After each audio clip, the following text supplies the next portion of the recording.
موتا اردن میں بلقا کے قریب ایک آبادی کا نام ہے، جہاں سے بیت المقدس 2 دن کی مسافت پر واقع ہے۔ یہاں کے سردار شرحبیل بن عمرو غسانی نے نبی کریم صلی اللہ علیہ وسلم کے سفیر حارث بن عمیر ازدی کو شہید کر دیا تھا۔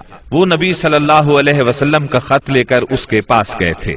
اس طرح مظلوم حارث کے قتل سے سفیروں کی جانیں خطرے میں پڑ گئی تھیں، اس لیے نبی کریم صلی اللہ علیہ وسلم نے قریباً 3000 کی فوج زید بن حارثہ رضی اللہ عنہ کے ہمراہ روانہ کی اور فرمایا اگر زید شہید ہو جائیں تو جعفر امیر ہوں، اور جعفر شہید ہو جائیں تو عبداللہ بن رواح امیر ہوں گے۔ اسلامی لشکر شمال کی طرف بڑھتا ہوا معان پہنچا اور یہیں لشکر نے پڑاؤ ڈالا، اور جاسوسوں نے اطلاع پہنچائی کہ ہرقل قیصر روم بلقا کے علاقے میں معاب کے مقام پر 1 لاکھ رومیوں کا لشکر لے کر خیمہ زن ہے، اور اس کے جھنڈے تلے عرب کے صحرا نشین عیسائی قبائل لخم، جزام، بلقین، بہرا اور بلیجی وغیرہ کے بھی قریباً 1 لاکھ آدمی شہنشاہ ہرقل کی آمد پر وہاں جمع تھے۔ اس لیے حاکم غسان نے ہرقل سے مدد کی درخواست کی۔ ہرقل نے اس کی مدد کے لیے فوج بھیج دی۔ اس طرح مسلمانوں کے مقابلے میں اتنی بڑی فوج آ گئی۔ مسلمان صرف 3000 تھے اور دشمن 1 لاکھ سے زیادہ۔ مورخین نے ان کی تعداد 1.5 لاکھ تک لکھی ہے۔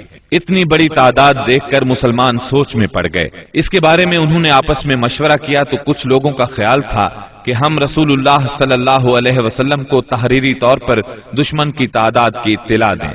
رسول اللہ صلی اللہ علیہ وسلم کی طرف سے مزید کمک ملے گی یا کوئی اور حکم ملے گا اور اس کی تعمیل کی جائے گی۔ لیکن سیدنا عبداللہ بن رواحہ رضی اللہ عنہ نے اس رائے کی مخالفت کرتے ہوئے مسلمانوں سے فرمایا ہم فتح اور شکست کے لیے نہیں، اللہ کی رضا کے لیے میدان میں آئے ہیں، لہذا فتح اور شکست سے بے نیاز ہو کر لڑو۔ انہوں نے یہ الفاظ کہہ کر لوگوں کو مزید گرما دیا، لوگو اللہ کی قسم جس چیز سے آپ کترا رہے ہیں یہ تو وہی شہادت ہے جس کی طلب میں آپ لوگ نکلے ہیں۔ ہم تو محض اس دین کے بل پر لڑتے ہیں جس سے اللہ نے ہمیں مشرف کیا ہے، اس لیے آگے بڑھو، ہمیں 2 بھلائیوں میں سے 1 بھلائی ضرور حاصل ہوگی، ہم غالب آئیں گے یا شہادت سے سرفراز ہوں گے۔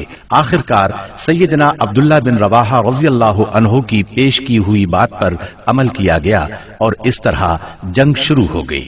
رسول اللہ صلی اللہ علیہ وسلم کے پروردہ سیدنا زید بن حارثہ رضی اللہ عنہ فوج کے سپہ سالار تھے۔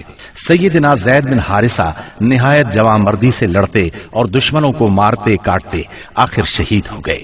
ان کی شہادت کے بعد سیدنا جعفر طیار رضی اللہ عنہ نے جھنڈا اپنے ہاتھوں میں لیا۔ یہ نبی صلی اللہ علیہ وسلم کے چچا زاد سیدنا علی رضی اللہ عنہ کے سگے بھائی تھے۔ 33 سال کی عمر تھی، نہایت جواں مردی سے لڑے، جسم پر 90 سے زیادہ زخم کھا کر شہادت کا جام نوش کیا۔ ان کے بعد سیدنا عبداللہ بن رواحہ رضی اللہ عنہ نے علم ہاتھ میں لیا اور جنگ شروع کی، آخر شہید ہو گئے۔ پھر خالد بن ولید رضی اللہ عنہ نے فوج کی کمان سنبھالی اور 1.5 دن کی شدید ترین جنگ کے بعد اپنے سے 40 گنا فوج کو بھاگنے پر مجبور کر دیا۔ اس جنگ میں 9 تلواریں سیدنا خالد کے ہاتھ سے ٹوٹی۔ ادھر نبی صلی اللہ علیہ وسلم نے صحابہ کرام کو مدینے میں اسی دن 3 سالاروں کی شہادت کی خبر دی اور بتلایا کہ اب کمان خالد بن ولید کے ہاتھ میں آ گئی ہے، اور اسی جنگ کے بعد سیدنا خالد بن ولید کو سیف اللہ کا خطاب عطا ہوا۔